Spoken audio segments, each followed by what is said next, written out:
बांगलादेशमध्ये झालेल्या हिंसाचाराच्या घटनेच्या निषेधार्थ आज धुळे बंदची हाक सकल हिंदू समाजाच्या वतीने देण्यात आली आहे आणि या बंदला उत्स्फूर्त प्रतिसाद लाभत असल्याचं चित्र पाहायला मिळत आहे। कडेकोट पोलीस बंदोबस्त जो आहे तो या ठिकाणी तैनात करण्यात आलेला आहे आणि शहराच्या विविध भागातील व्यापाऱ्यांनी दुकानं जी आहेत ती आपली बंद ठेवली आहेत।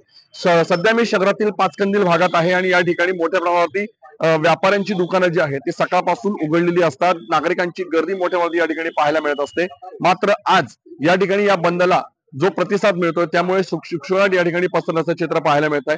पोलीस प्रशासनाच्या वतीने कायदा सुव्यवस्थेच्या दृष्टीने देखील बंदोबस्त जो आहे तो तैनात करण्यात आलेला आहे आणि एकंदरीतच नाशिक असेल किंवा जळगाव असेल या ठिकाणी झालेल्या घटनांच्या पार्श्वभूमीवरती खबरदारीचा उपाय म्हणून पोलीस प्रशासनाच्या वतीने खबरदारी घेण्यात येत असल्याचं चित्र पाहायला मिळत आहे। या बंदला उत्स्फूर्त प्रतिसाद मिळतोय।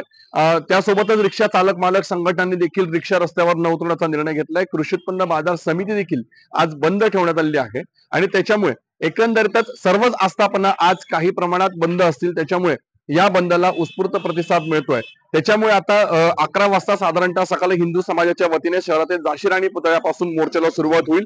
जिल्हाधिकारी कार्यालयावर हा मोर्चा काढला जाईल आणि त्या ठिकाणी जिल्हाधिकाऱ्यांना निवेदन देण्यात येईल। मात्र या सगळ्या पार्श्वभूमीवरती पोलीस प्रशासन देखील अलर्ट मोडवर आल्याचं चित्र पाहायला मिळतंय। नागरिकांनी हा बंद शांततेत पाळावा असं आवाहन देखील पोलीस अधीक्षकांच्या वतीने करण्यात आलंय। धनंजय दीक्षित, एबीपी माझा, धुळे। एबीपी माझा, उघडा डोळे बघा नीट।